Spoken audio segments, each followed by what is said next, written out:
We're up and running. We're ready to rock and roll. All right, guys, welcome back to the Paul Gough Show. Another episode of Coffee with Goffy, or a Matcha with Paul, whichever is your choice these days. It's great to be back. It's Friday afternoon, and wow, and boy, do we have a show for you today lined up. We're going to get into it. We're going to answer your questions. We've been having some fun on social media. We're growing this audience quite rapidly right now, and more people from around the world are joining us.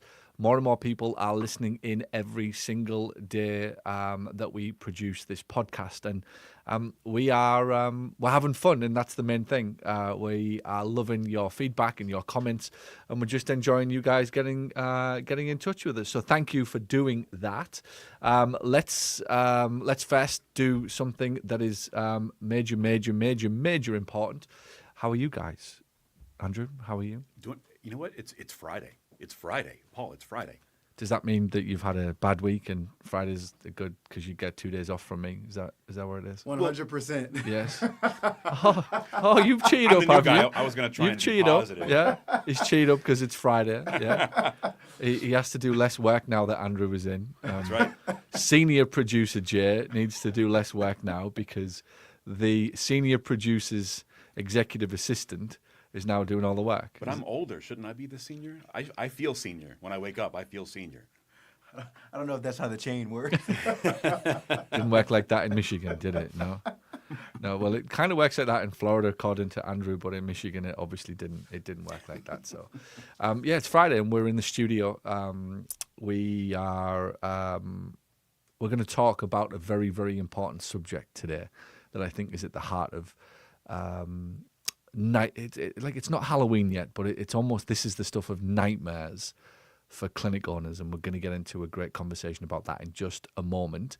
But we are going to talk first just about what is happening in this community. Like I said, we're building up a huge community, and whether you're listening to us in your car, in the gym, in your toilet, in your bedroom, wherever you listen to this, know that you are part of something special, and this is a special community for business owners and thriving or sort of striving, thriving people who want to be the best business owners that they can be, and future business owners as well. I know we attract a lot of students and people who just kind of aspire to exit the shit tip system or just not even get into it and go run their own business and be their own boss. And we admire you and love you for that. And as much as we've got this digital kind of connection and you can listen to me in your car or in the gym, we do have this big event coming up called PPM Live, and we put it together for you to come and join us and say hello and meet other listeners and other people in the Planet Paul community, people that have read the books over the years, wherever you are in the US, in the UK. My team were talking to somebody today, Tommy Brennan, long-term listener and Planet Paul fan from Dublin, who's about to book his ticket for PPM Live. And we check this out. We sold a ticket yesterday to a lady who is from Washington State and is going to be in, I think it was at Bosnia, they said. She's going to be in Bosnia or Albania in the summer, in November. And on her way back from Europe, she will be stopping in Florida for PPM Live before heading back to the beautiful state of Washington. So I love how people just make this happen and they get to these events. We do pack them out every year. Tickets are now officially on sale. Last Friday was the pre-sale, and we made a great offer, let's call it, to anybody who opted into that pre-sale list of a free hotel. Now, tickets are available to the public. We're going to be pushing this very heavy and hard, and we do sell out every year. So head over to ppmlive26.com. It's Top Gun inspired this year, Highway to the Profit Zone, and it's all about you making more money. Make no apologies for it. There is another event happening. I believe the APTA conference, and I don't mind saying this live on my own show, I'm going to promote another event. The APTA conference is happening somewhere, I believe, in Denver. I might be wrong, but it's happening on the exact same weekend. And my team said, isn't that going to be a problem? And I said, really? You genuinely believe that it's going to be a problem? We don't attract people interested in the APTA's nonsense, right? And I'm sure they do a good job for somebody, somehow, somewhere, and I'll keep it respectful. But the stuff that they talk about and teach there is radically different from the stuff that happens in Planet Paul. And I'll tell you one thing that is different. it feels to me like when you go to those kind of stiffy stuff industry conferences, everybody has to dance around the subject that everybody wants to know more about, which is, if I'm in business, how do I make more money? And yet I've been to many of these things, APTAs, I've been to CSM, I've spoke at these things. And it just seems to me everybody's dancing on eggshells around the actual thing that they want to know more about, whether it's guilt, whether or not it's just professional ego getting in the way, whether or not it's just not something that's cool when you get to these events. But I want you to know, when you arrive at my event, I make zero apologies for my first 2 or 3 minutes on stage, first of all being politically correct. But immediately moving on to the subject at hand, and that is to help you get as rich as is humanly possible, as fast as is humanly possible. And it has been my pleasure to help many, many people get very rich from their business. We will talk at my event a lot about you making as much profit as you possibly can. So if you have the choice, and you can go to the APTA conference and you can get involved in all of that kissing Dr. Asses stuff. I remember going to my first ever APAT. This is true. My first ever ATPA conference. And it was in Orlando. Actually, it was in Orlando, and it'll have been in 2015-16 time. And I remember going into the marketing section of this conference, and I walked in, and it was how to get more referrals from doctors. And the guy at the front, I kid you not, was teaching people, and he asked for volunteers to stand up. And it was about how to shake a doctor's hand and how to look the doctor in the eye. As if they're like a supreme being. Like, my sentiment exactly. In fact, my sentiment was somewhere along the lines of, what a crock of shit this is. And no wonder this profession is absolutely on its arse if these are genuine marketing strategies of the now. And this was back in 2016. The internet was at scale, Google is at scale, Facebook ads were alive and kicking, email marketing was flying, you could freely run newspaper ads, direct access was open for 49 of the 50 states. And there they were teaching people how to kiss a doctor's ass, essentially. So, dear listener, if you have a choice, APTA conference and the same weekend is PPM Live, I leave it to you to decide what you want for your life and your financial future, and where you think you might get the more cutting edge strategies for marketing, sales, wellness, AI, and where you will be more comfortable around others talking about what matters and really matters. And I don't care if you're in healthcare or not, you making enough money to look after that beautiful family that you have either got or you would like to build. And I can tell you it is a much easier thing to do with a nice cushion of cash available to you that can come from building a successful business. So if you like being stuck in the 1980s, book a flight to Denver. If you want to move forward into the future with AI, with wellness, with supreme marketing that will allow you to stand above your competitors, that doesn't mean that you have to grovel and kiss the arse of a doctor, I invite you to Orlando on the same weekend. ppmlive26.com. Are those the conferences that do stuff with the booths? There's booths there. There's a lot of booths. There's a lot of booths. Well, you went last year, didn't you? Oh, yeah, that you was and it. I That went. was It was it. the same weekend. It was the same conference because it was in November. It was after PPM Live last year. And for full disclosure to the person just hearing this, we, Jay and I, went to that conference in Orlando last year. And the first thing that struck Jay was how many booths there were. In fact, there were more booths than there were people, if you remember. Yeah. And essentially, the entire conference was just like almost a pissing competition for who had the biggest booth, wasn't it? It was like literally one EMR after the other, all trying to outdo each other for the size of the booth that they had. And I'm like, where's everybody at? There's nobody here except the people who work at the booths, right? There's nobody there. But what the joke always has been for me when I go to these conferences is everybody sells all this stuff, all this new found fucking undersea treadmills and shit, right, that they come out with these days. That it doesn't make any difference to the clinic owner because he or she still can't sell it. They don't know how to sell it. And I said to you, did I not? The real smart thing here is to put a booth in these conferences just as you leave, basically saying some version of whatever you've bought today, come over here and I will teach you how to sell it.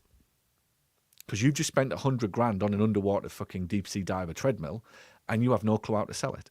You've spent 80 grand on a red light bed from somebody in the corner of the conference who's managed to get you to sign some form your life away, but you don't know how to sell it.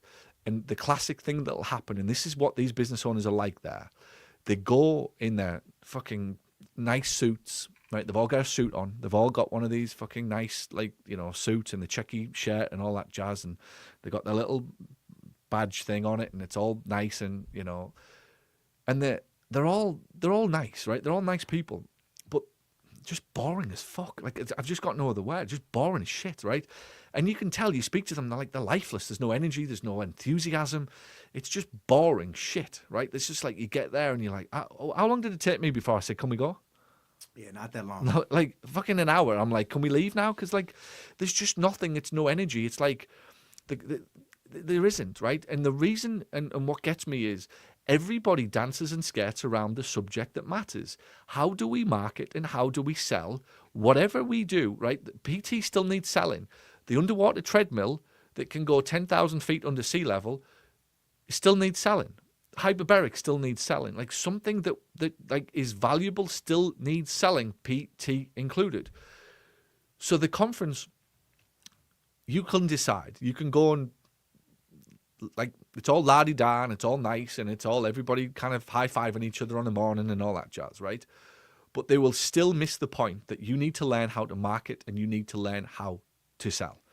And that's what PPM Live is about. That is what Planet Paul is about. And yes, we've got booths. We've got booths this year, haven't we? We've got booths every year, right? We got more and more booths every year.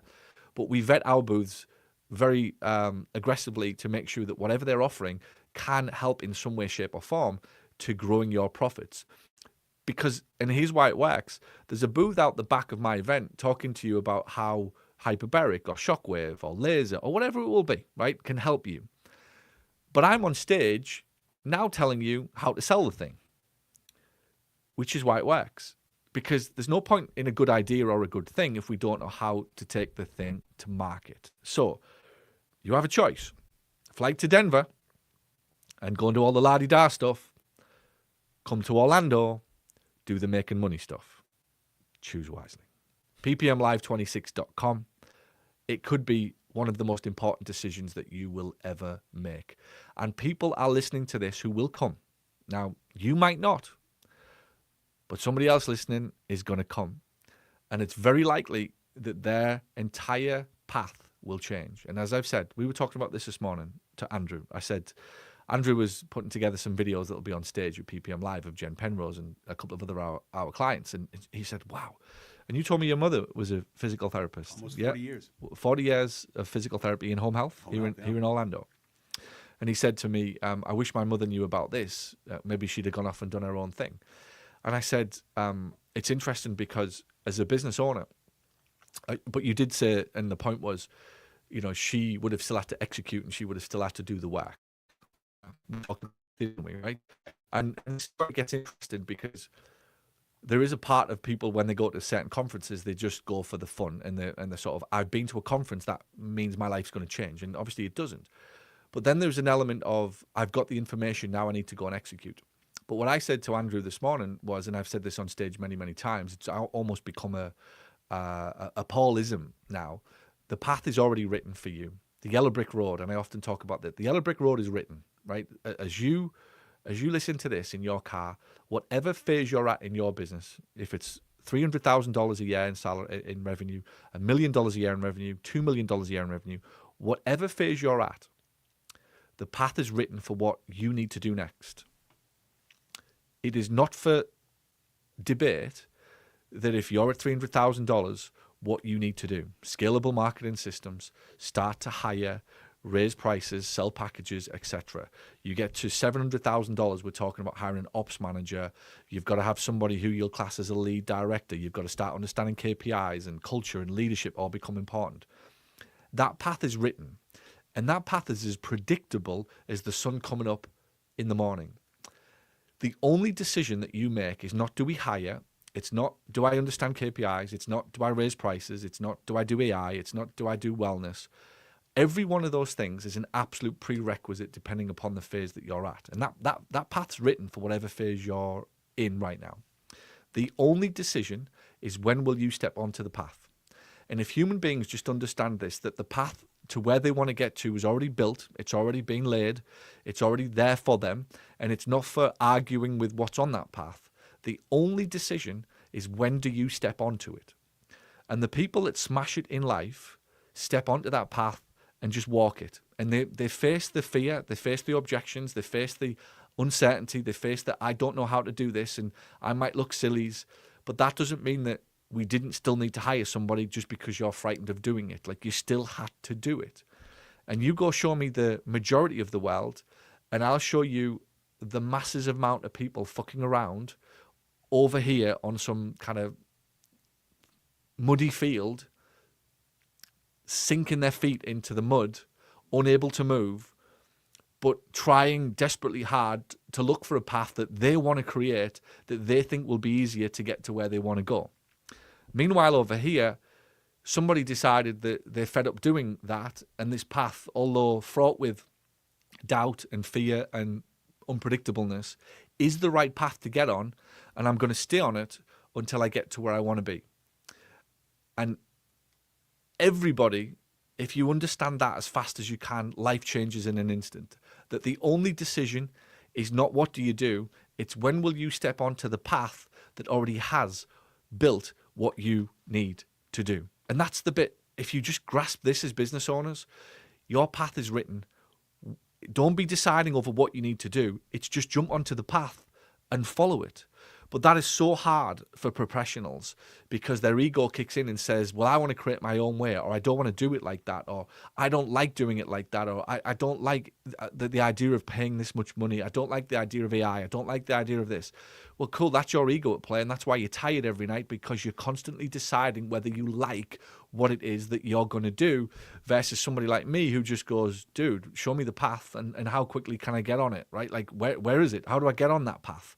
I don't need to know what happens on the path. I just need to know that the path takes me to the next step on the journey. And that is 99% of success. Get on the path, stay on it, make the decision. So what we get at these different conferences, mine and maybe is another one that's going on out there, a bunch of people who are trying to figure out their own path. And I'm just going to say to you, this is the path. Like, take it or leave it. But if you get on this path, you make money at the other end of this path. So lots of lessons before we even get onto it. ppmlive26.com, November, Orlando. We'll see you here. Top Gun themed highway to the Profit Zone. It's the Planet Paul community event. If you like the sound of what you're hearing and you're listening to us for more than one episode, this might be your next step to come and join in on the party. So, right, guys, that's it. What have we got to talk about today? What was the major question? Some background to this.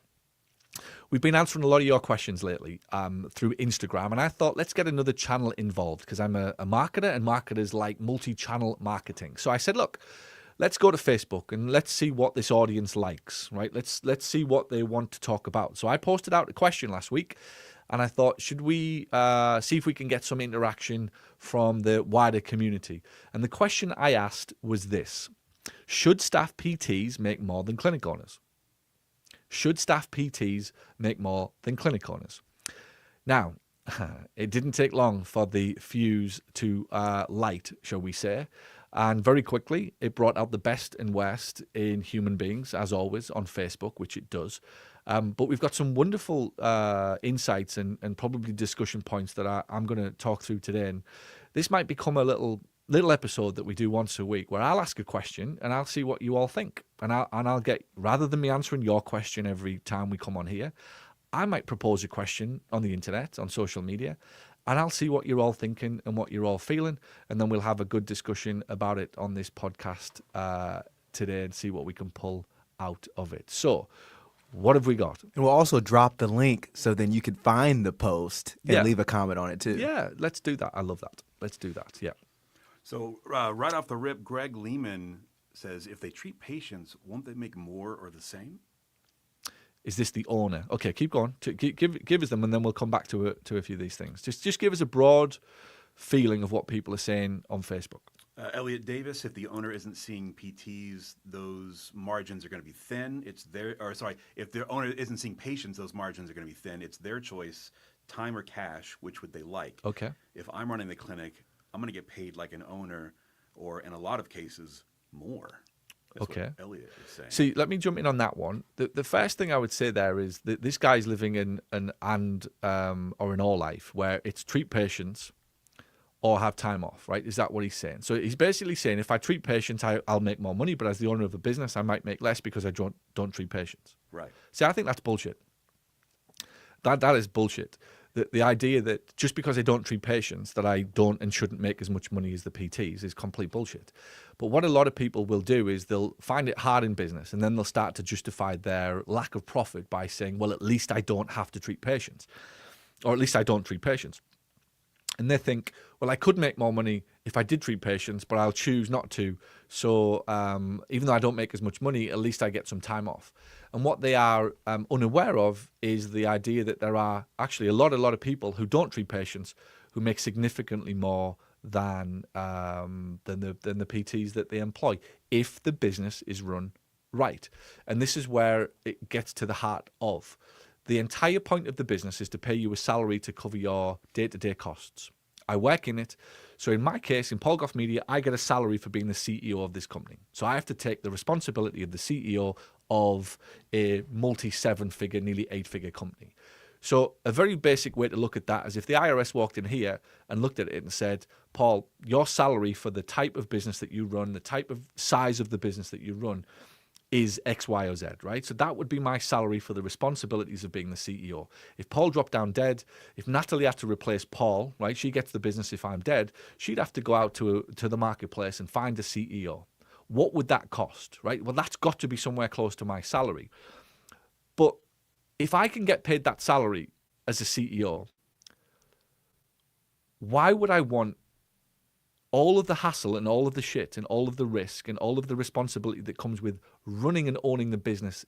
I just literally looked at an email from my tax attorney, right? Guy, it's that time of the year, Paul. I need you to fill out all these forms. I need you to do this. I need to see this. I need the other. I need this. And that's like just one of the many extra responsibility as the owner of the business that is different from the guy that runs the business. That makes sense?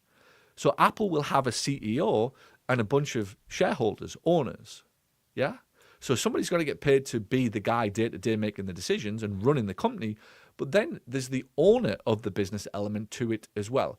What is the point of me hiring 25, 30, 40, 50 people if I'm only going to take the salary of the CEO? I might as well just get the same salary working for another company, go home at 5 o'clock and not have to deal with all of the shit and let the owner of the company who hired me do that. So the business owners listening to this, you've got to separate yourself from the company. We've got to build a business that Ray Dalio talks about. Great book, by the way, called Principles, if you ever get to read it. It's fantastic. He talks about building a machine, and the machine has got to be the sum of its parts, in that the output of that machine has to be viable and worth it for the business. Greg Crabtree talks about separating the owner from the business, where the business owner will get paid a fair market salary for the job that he or she does, but then the profitability of the business has to be worth it for the business owner. We've got to get a salary as a PT owner, and then we've got to draw a profit that comes from all of the people that we employ collectively working together to produce an output that makes it worthwhile for me owning that business. Otherwise, there is no point in me owning that business. But nearly always what happens here is somebody finds it tough in business, so they start to find, and I'll try and explain this, in the end, they're trying to find excuses for why they're not profitable, of which one of them is, I'll just accept the fact that I get some free time, rather than I can have both. Like the mind needs to be, I can have it all. Again, something that I tell my kids, you can have it all, but you'll have to work for it. You can have it all, but you will have to pay the price of it all, right? There has to be a price if you want it all. And the price, if you want it all, is to run a real business where it becomes the sum of its parts. And I, as a PT owner, pay myself a salary. And again, a benchmark in this industry has to be a minimum, if you want to call yourself successful, $175,000. Now, on top of that, I want profitability. And if you aren't the highest paid, and again, there's phases you go through in business, but after a few years, if you're not the highest paid person in the company, what the fuck are you doing? What are you doing? Like, what world do you think this is acceptable, that you're dealing with all the shit, all the risk, all the responsibility, all of the problems make their way to your desk. Somebody doesn't show up, you'll probably end up doing the job. You'll get the phone call on holiday and so on and so forth. If you aren't the most highly paid person in that company, what on earth is going wrong in your head is what is my comeback to that. Who's allowed you to believe that that's acceptable? Seriously. So it isn't a case of one or the other. It's an and life. And how many times have I spoken about it, either on this podcast or on stage? The people with the best lives aggressively pursue an and life, not an or life. It's not time or money. It's money and time. It will just come with an extra level of complication, of skills needed to build a business. How many times on this show, Jay, have I spoken about it? When I talk to my kids, you can have that and that, Tobias. We're just going to have to figure out what you need to do to get that and that. So when my kids go into a store or they go to the candy shop, sweet shop, whatever, most parents would say, you can pick one thing. Okay, I'd say to my kids, what do you want? And they'll say, well, can I have this and that? And I say, you can have both. How are you going to get the second one? If you want both, you can have the one, right? That's the privilege, right? The parent will get you the one. How are you going to get the second? So you can have the second. I want you very early to start thinking about the idea, children, that you can have that and that, but not that you're going to have it paid for by me. So you may not walk out of the store with that second piece of candy, but at least I've opened your mind up to the idea that you can have that and that if you're willing to do this, this, and this. And oftentimes when I turn around to Tobias or Grayson and say, if you want that second toy or that second game, but you will have to do these chores for 2 weeks, they'll put the fucking toy back, right? And they're quite happy to walk out with one toy. However, their brain understands that I can have that and that isn't a scarcity thing, that it's not possible for me to have it. Because the reality, it is possible for anybody to have most things if you're willing and if you commit and if you stay in the game long enough. But most of us are taught very early a scarcity mindset of that or that, one or the other. This is the bullshit one as well that pisses me off. It's money or happiness. Choose whichever one you want. You can be happy or you can have money, but you can't have both. Fuck off. Good one. What a crock of shit. Again, what world do we live in that type of shit's acceptably put out there these days? You can absolutely be happy and have money, but you'll have to pay the price. Learning how to control emotions, learning how to manage one's reactions, learning how to understand self better is the key to being happy. And then equally figuring out when I'm in a career situation, career mode, business mode, whatever, that I'm not building this thing to make myself feel better or manage my emotions by being successful. There has to be a separation between the two, that because I've got some money this week doesn't make me any happier. It might mean I can do more things. I might feel a little safer, but it doesn't necessarily change fundamentally who I am as an individual and what I get happiness and pleasure from and what makes me who I am. But again, I've got to do the work to learn those two things. I've got to learn, fundamentally, what is happiness, right? And most people actually, it's not happiness that they want, it's fulfillment. First mistake that most people make. And can I make money at the same time as being happy? Yes. Anybody who says no is just watching too many movies where they've seen greedy, miserable bosses portrayed as big, bad wolves, if you like. But you can actually have it both if you're willing to go and learn and open up your mind to how to achieve the two things. So this business owner, I disagree with, and I think it's small thinking, I think it's shallow mind thinking, and I think it is the epitome of what goes on in this physical therapy profession, where people will accept shit. And they'll go on the internet and they'll see more people saying that they're not getting paid either and they're not making any money and let's blame the insurance companies. I'm realizing more and more and more this profession doesn't have a problem with insurance companies. It actually has a problem with itself. It has a problem with its own self-respect. And it has a problem with now very, very, I'm not going to say selfish, I'm going to say very entitled physical therapists who are bang average at what they do,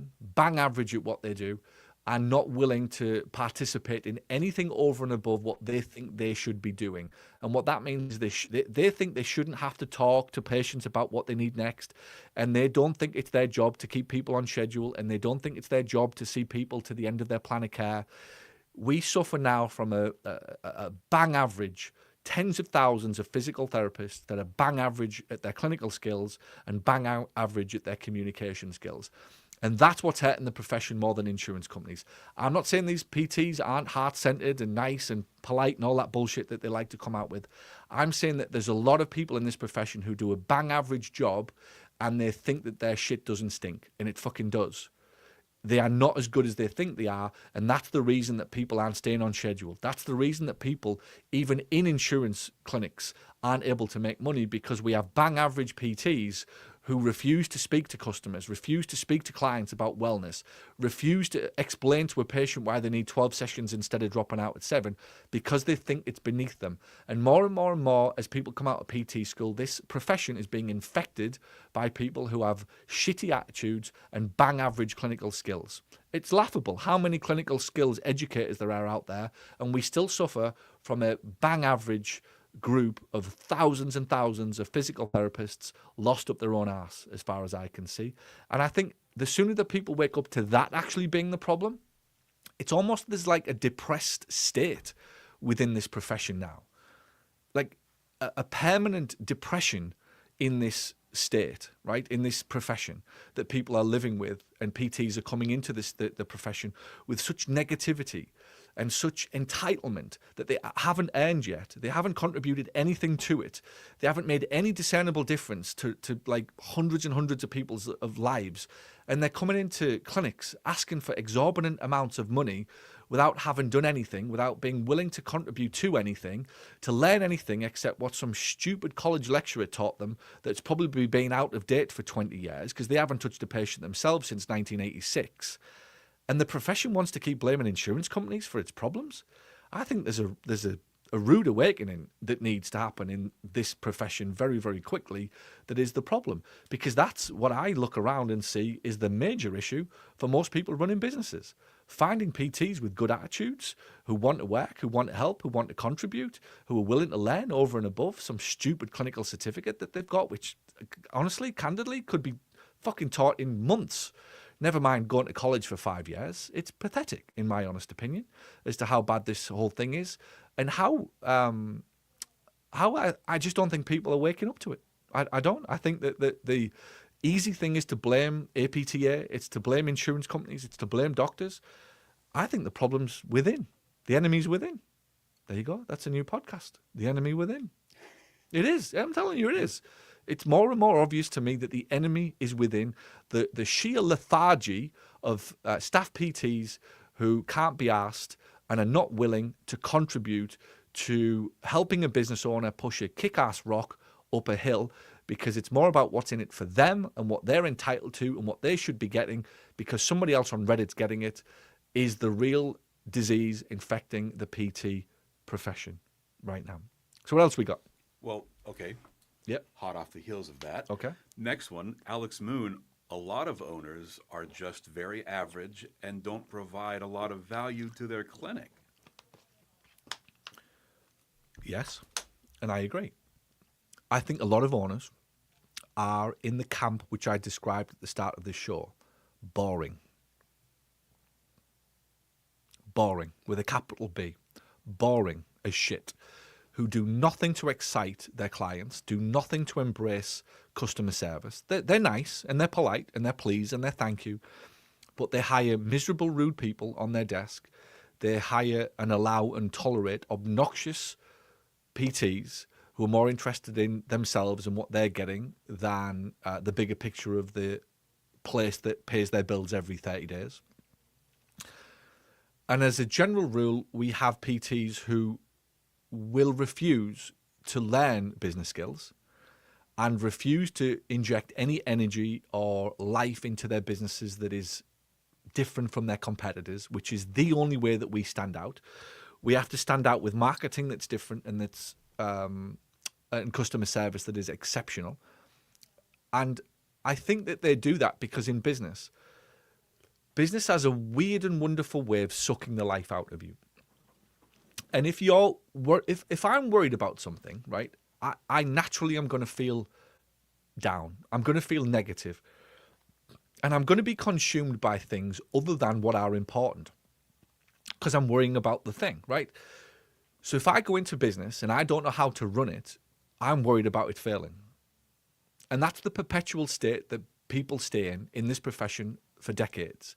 That they start a business, they leave the safety net of a hospital system because they think that they can go out on their own and do it better. And that energy and that excitement very quickly is taken away from them after the first week of the phone not ringing. And for most people, it never, ever recovers. So they don't understand how to run a business. They don't know marketing. They think that nobody in their town will pay their prices. They look at their competitors' websites and copy that. They'll dabble with Google for a week. They'll think that Facebook is too salesy. A follow-up system is just not something that they want to do because they don't want to bother people. They will hire people that they know and trust, but not necessarily somebody who's any good. They will allow a PT to come into their office and take advantage of them for months because they dare not get a bad review on Glassdoor.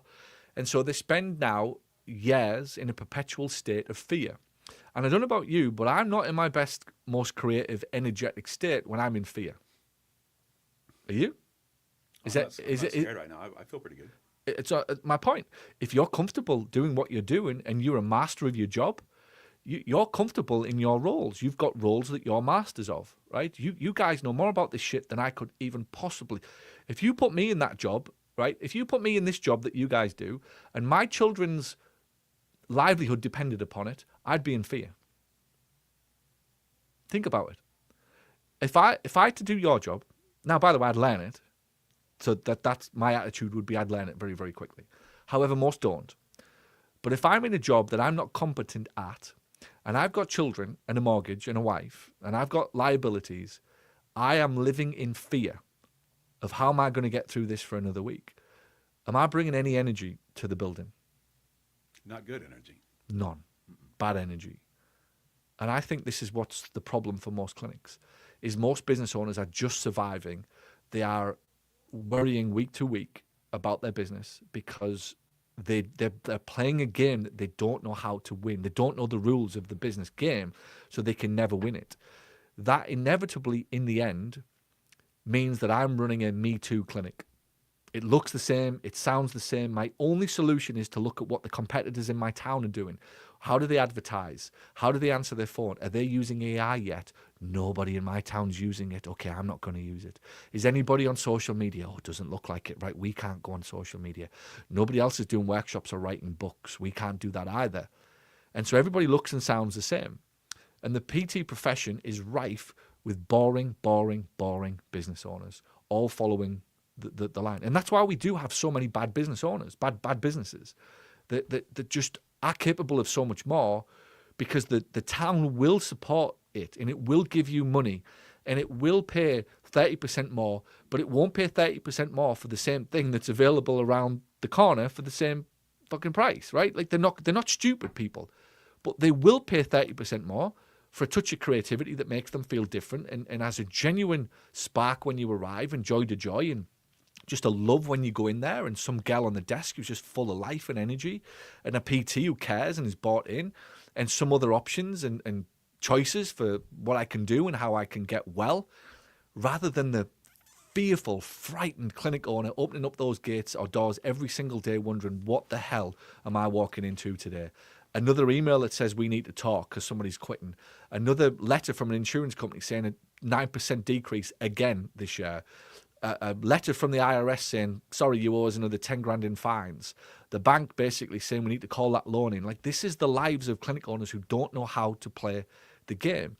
So I think there is a lot of bad business owners and people feel it and therefore they're not going to spend money with people. And as a result, business owners are desperate. So they're throwing money left, right, and centre at clinicians who may not actually be very good, but they have to because they feel like they're forced to, because they won't forge a different path. What else? Dean Volk says, We love Dean. If stat PTs are making more than the clinic owner, whether the owner is seeing clients or not, there is a problem with the business and the way it's operating. I agree. Yeah, I agree.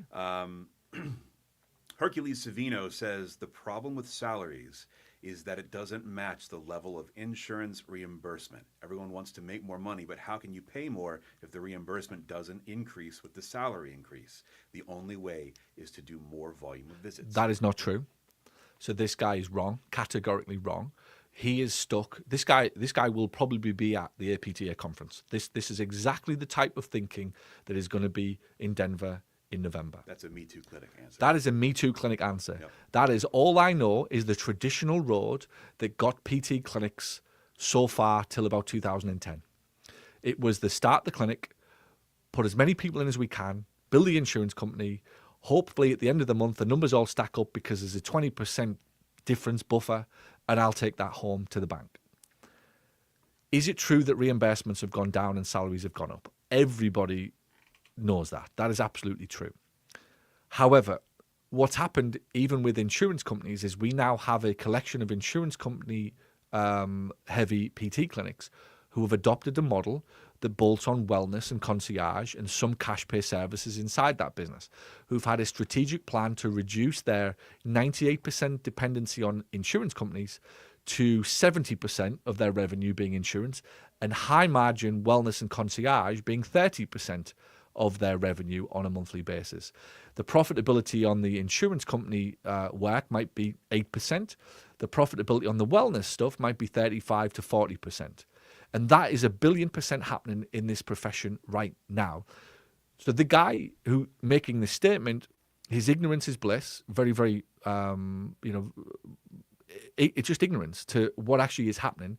And what I also feel about it is people spend more time expending energy on the anger about this, right? There'll be venom in that guy's, he'll genuinely believe that there's nothing can be done here. He genuinely believes that nothing can be done. He's told himself that many times, told his wife, told his friends, told everybody at this conference in November in Denver will agree that this is wrong and what can we do and let's all campaign. Some fucker put that on Facebook the other day that I should be putting more energy into campaigning for reimbursements coming down. I'm like, what planet do you live? What? Since when does that change anything for anybody?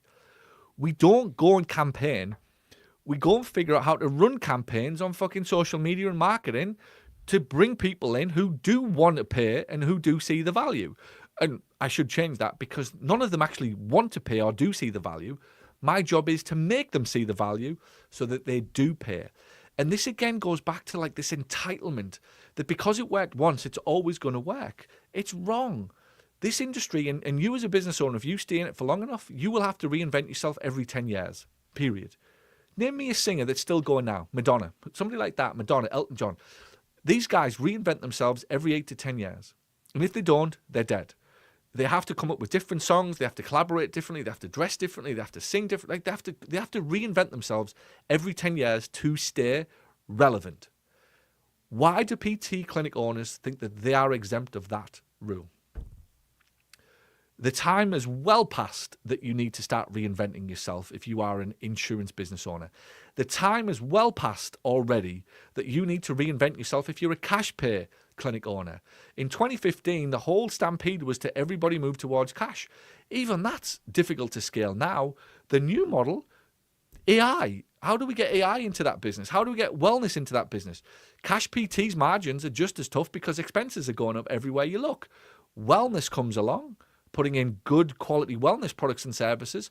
The margins in there are 2-3 times as high as any cash PT service that you will ever be able to sell.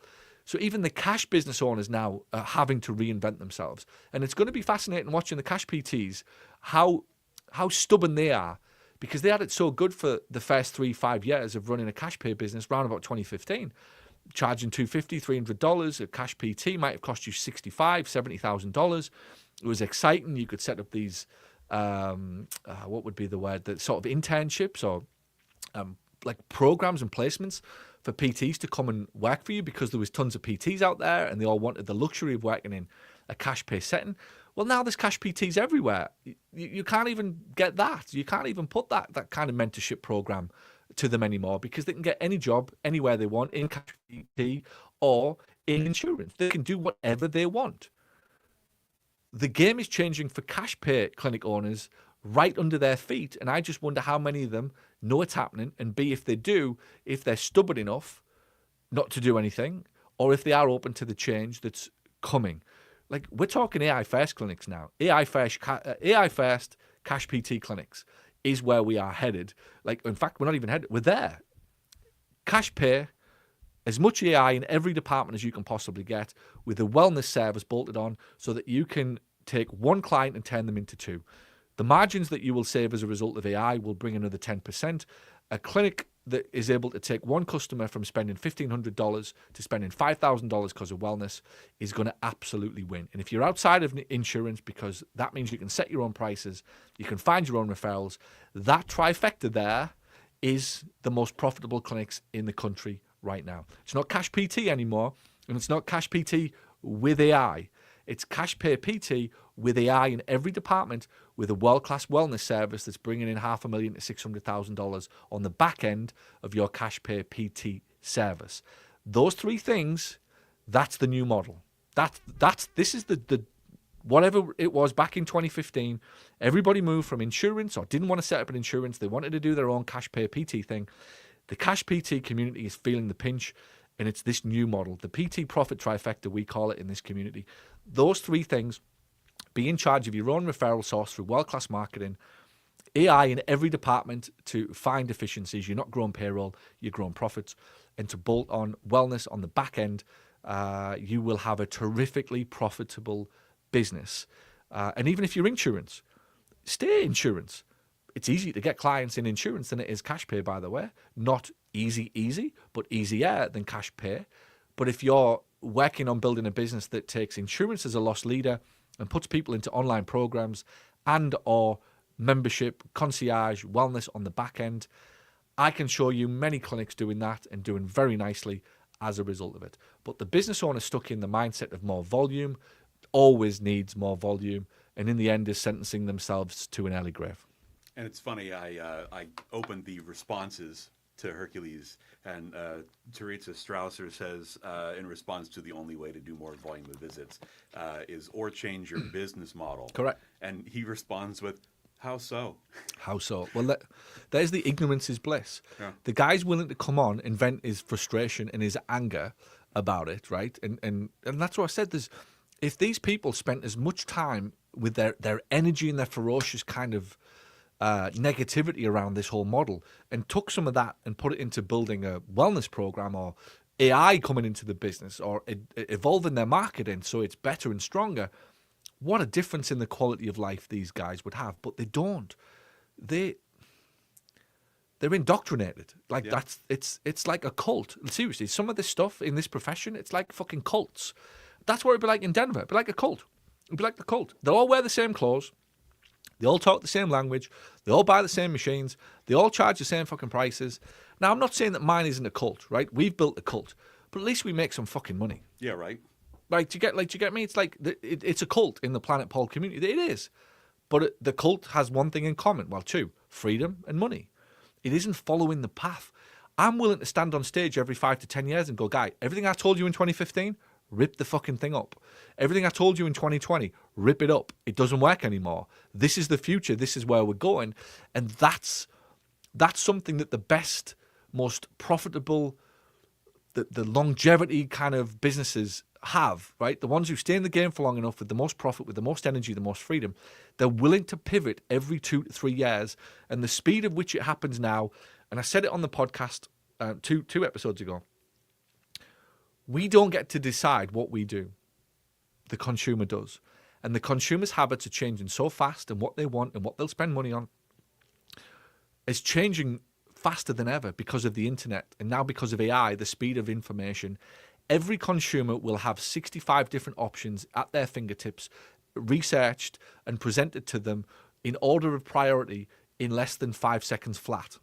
Now, we're so far out of thinking like that these conferences, right, these industry conferences, they won't even consider that the consumer is changing.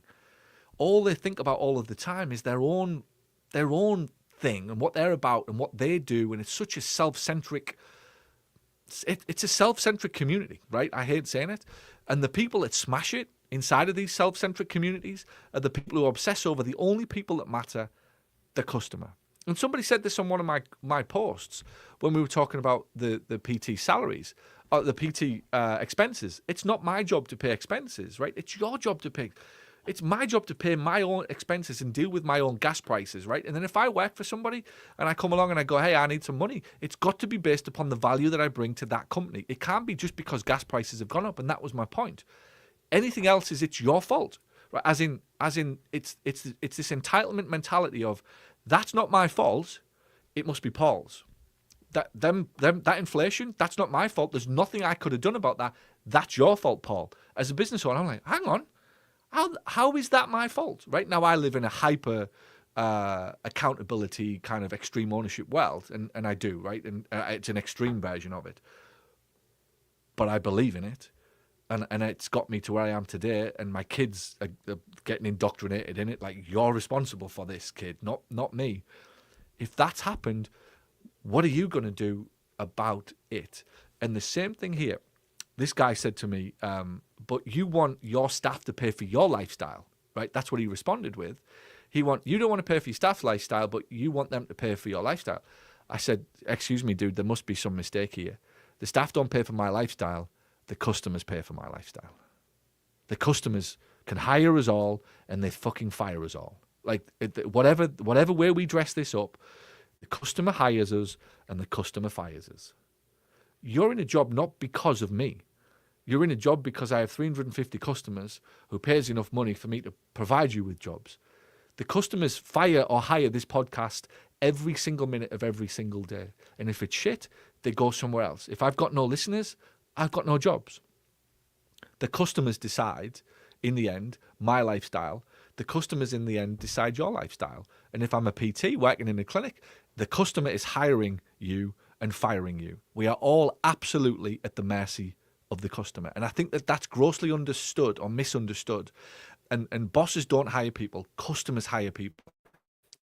Disagree the customer is right. I don't agree on that one. The customer doesn't know what they want, and that's why people are in so much debt. How else do you explain it?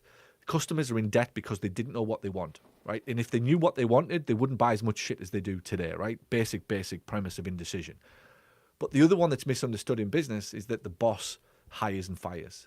The customer hires and fires. I just react to what the customer tells me. If the customer keeps whinging about somebody in my team who's not doing their job, I'm not letting them go. I'm just dotting the I's and crossing the T's, right? At the HR level, the customer decided that they were going to leave. So it's a big difference. The customer ultimately, Sam Walton, by the way, the Walmart guy, right? Customer can fire us all. It's the most favorite saying of his book and his of his leadership. And his book is well worth a read, by the way. I've read it. I've probably read that one about 10. I think it was Making America. What was it? What was his book? Sam Walton, Made in America, or something like that, or An American Great or Dream. I don't know what it was, but it's a good book and it's worth a read. One of America's top CEOs of all time, and that was his whole thing. The whole premise of his culture and his team and his company and his leadership team was the customer can fire us all. So what else? What else are they saying? Well, all that to say, Hercules, stick around, stay tuned, jump in the community, and you'll learn. The thing is, he won't learn. Right, and this is where I love what you're saying, right? But again, Paul, the professor of harsh reality, he won't learn because his attitude in his mind is closed off. It's as beige as the. He doesn't. They don't change. These people don't change. Like, they don't change. Somebody who's optimistic can have a bad day or a bad week, right? I might have a bad period of time, right? I could have. Something could happen. I could have a health situation. One of my kids could be ill. I could be worried about something, right? But I'm going to find my way back home. And my home is an optimistic, joyful, playful Paul, right? That's who I am. That's who I've been. That's who I've made myself. That's me. I've got a mind that's open. I've got a view of the world that's expansive. I'm looking for opportunities. I believe in possibility. I believe in good. That's not the majority of people. The majority of business owners are shitty business owners. And if you speak to the majority of business owners, and I'm in masterminds and have been all my life, they arrive with a negative attitude many times. They arrive with a closed-off view of the world. They arrive with negativity, speaking more about the news and Trump and all of the shit that's going on in the world, rather than what's good. My number one question to anybody, what's good? What's good? What's good? What do you know? What's good? what you're up to or what you're doing, how you're feeling. Hey, how you feeling? Oh, not good. Fucking world's worst question. How are you feeling? Best question. What's good? It forces somebody to have to think about what's good, because that's all I want to know. What's good? The bad shit's going to make its way to me anyway, right? It will. The good stuff, let's talk about it. That guy's mind's closed off. And again, I'll say it. I'm past the point of caring what people think. These are the facts. This is how life works. This is what people do, and this is why they are sentencing themselves to a life of misery. That guy's already made his mind up that the profession's hard, there's nothing can be done. He will have never invested any money in personal development. He probably listens to free podcasts, and he possibly does go to the APTA thing, right? He will. I know he will. Somebody who invests in personal development doesn't do that. Yeah, no, you're. People are as predictable as clockwork. They are. The fact the phrase is predictably irrational. That guy hasn't spent any money on personal development. Never. But there'll be a free podcast, a couple of cheap books. Do you know what I mean? There'll be nothing significant where he's had to really invest time away from his family, get on a flight, have the heartache and the sacrifice of being in a different country or a different time zone, to lock himself in rooms and seminar halls with a pen and a piece of paper to learn about life and how it works. And they wonder why they're failing at it. And I hope I'm wrong, and I challenge him to tell me if I'm wrong. But that attitude doesn't come from somebody who is a personal development junkie, somebody who wants to develop. Somebody who wants to develop would come on and say, that's happening to me, what do you think I should do? Somebody who comes on and tell me that it can't be done and then comes up with all the reasons why it isn't being done, nothing I can do, right? There's nothing that nobody can be done, because he's already decided that life's shit. Now all he does is looks for reasons why it is. That's it. Looks for validation. I decided that life is good, so I wake up every day looking for reasons why it is. And it doesn't mean that little things don't irritate me or annoy me or get me or piss me off or whatever. They do. But life's good. So I wake up every day looking for it, whether it's the blue sky. I'm from England. The idea that I wake up every day, 300 days a year with fucking blue sky in the sun, that's it. I've already won. I wake up every morning and stare at the pool. If Natalie was in this podcast room, she would tell you the last thing I do before I close those curtains, I spend about 30 seconds staring at my pool. I didn't have a pool as a kid. That was my dream, to have a pool as a kid. And now I've got one. I'm damn gonna fucking enjoy it. It's good. That's the things that I've worked for, I've looked for, I've wanted. I see it. Life's good. There's a pool in my garden. Fucking start there. There's a pool. There's blue sky. I can go play tennis with Tobias this morning at 7 o'clock. I can have a nice coffee. I can drive home. There's no noise. There's no traffic. I'm back in the house at 9 o'clock after a tennis game, a coffee. I've been in the gym. I've dropped my son off at school. I've had another one out. I haven't even come in here, and life's good. Now I get here and it starts to fucking change a little, but that's another story for another day. But I walk in optimistic that life is going to be good. That's the difference between positive people, opportunistic people, people who believe in possibility, not stupid. I'm not oblivious to shit that's going on around the world and things and health, and stuff could hit me, blindside me at any moment of the day. But my default home is somebody that looks for opportunity, that looks for possibility and believes in good. That's it. That dude and the majority of these people, they believe in, I don't know what the fuck they believe in. But it's not for me. What else? So we'll round it out with Teresa Strausser, the last comment on the post, agreeing. She says, definitely, expectations are set high from PT schools, and that doesn't help. If you want to be paid a high salary, you have to contribute to the business growing. And I think tying payment to helping the business grow is necessary in this current healthcare environment. Well, Teresa, it's funny because Teresa's probably speaking the most common sense there, and she's a long-time member of Planet Paul, definitely. Teresa's been to my events and been around my community for a long, long time. And again, isn't it interesting?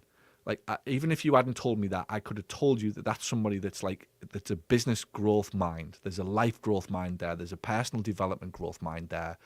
And what will be funny when we post these questions, because we're going to do it every week and we're going to try and get some real good insights from this community around the world.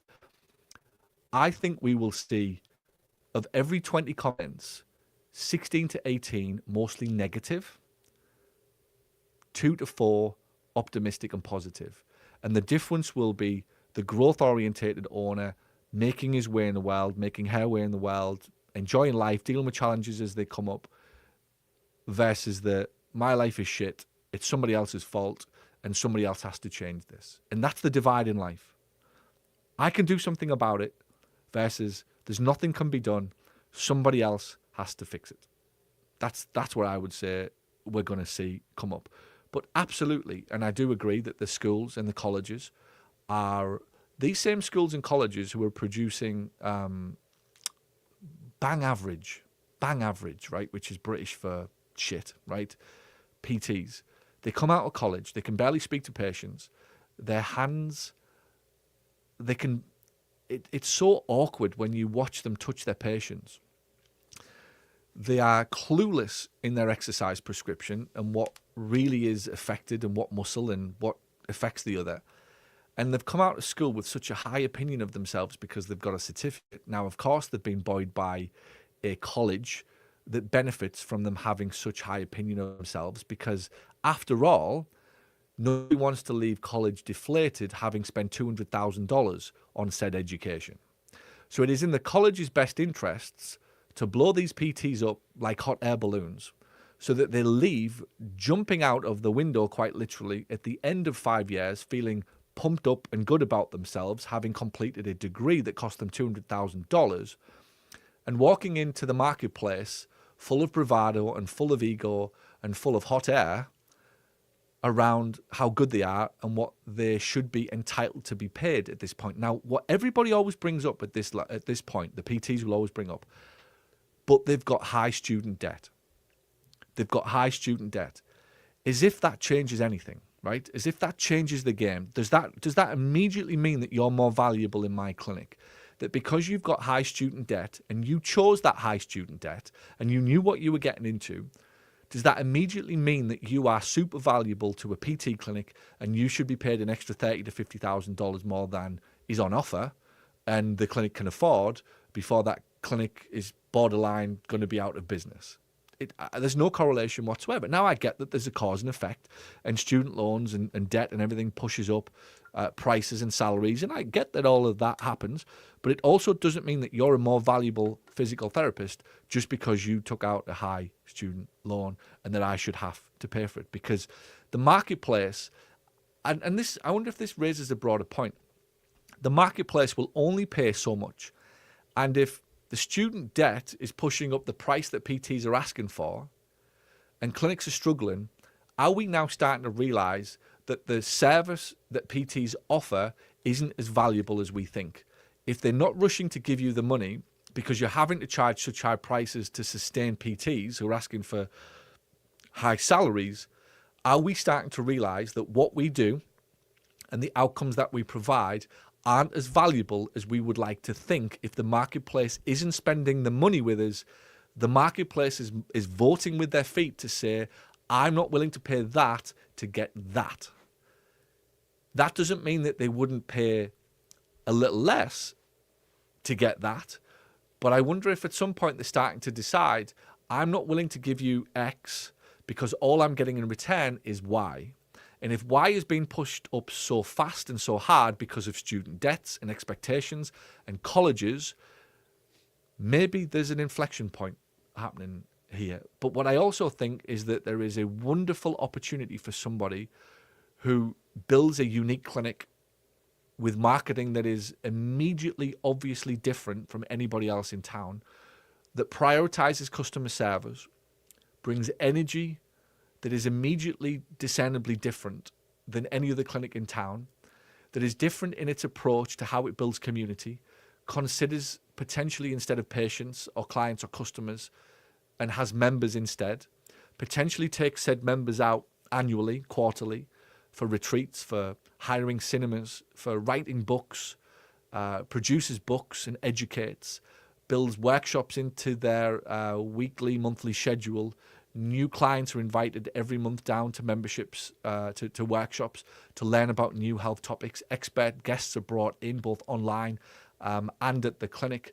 And there is just a completely different level of service provided to people in the community that also embraces the idea that people are spending 3, 4, 5 times as much money now on their health through wellness and regen services, and actually looks at all of that and thinks, this is my opportunity to leave the boring PTs in this profession behind.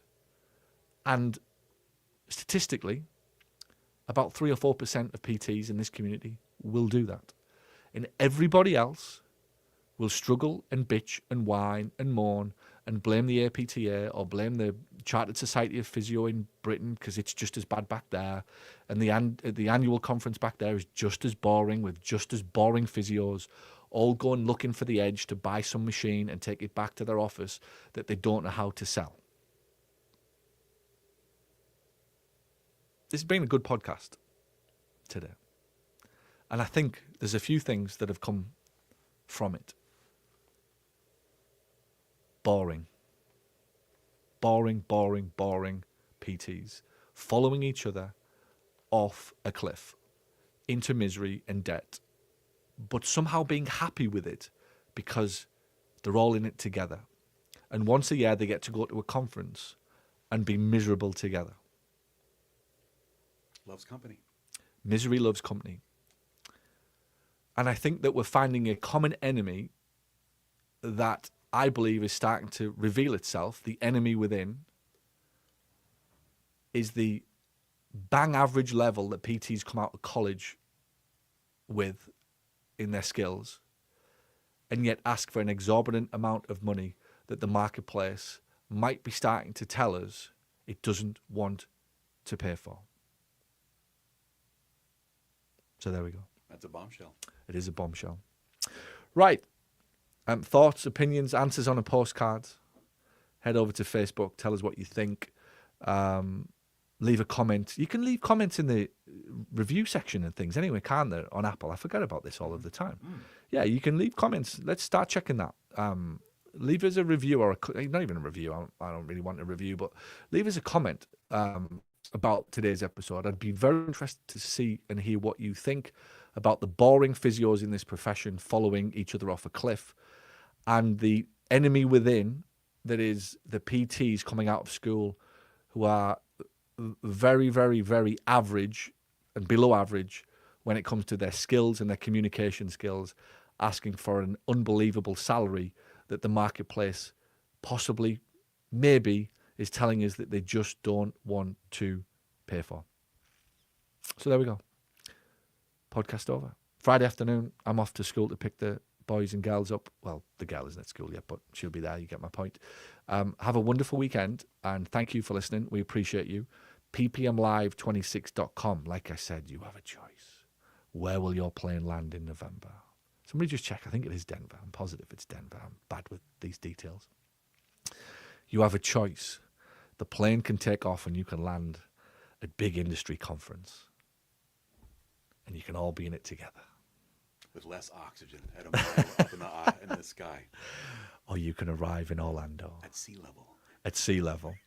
Minutes from Mickey Mouse and Harry Potter. And we will flash Harry Potter style wands at you and magic money in your bank. And you will leave with a wizard-like spell on you that will magically drop money into your business. And the green stuff will arrive in your bank. And you have a choice to make, dear listener. Where are you? Where are you on the journey? You're a business owner, Harry. I like that one. Say that again. Come on. I like that. I like it. Come on. Do it again.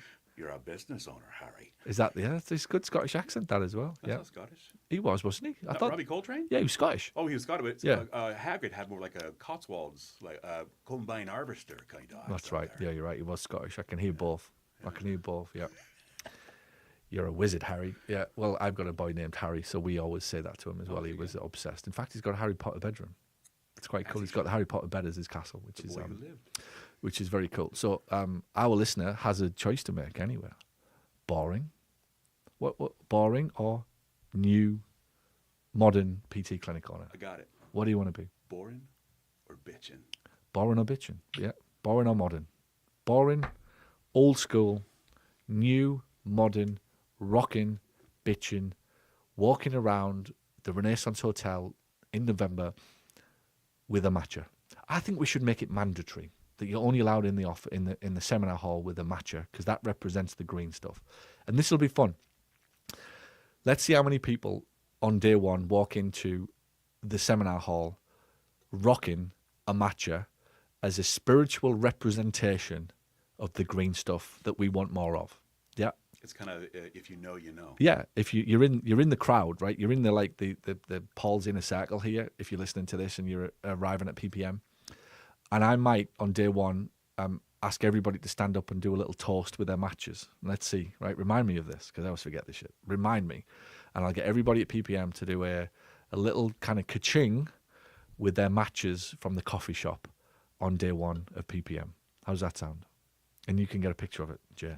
The green stuff. We need to do some spiritual representation of the green stuff at PPM Live on day one. Right, thanks everybody. We will be back after the weekend with more fun stuff and more of your questions answered on the Paul Gough Show, Coffee with Goffy, currently known as Matcha with Paul. See you soon.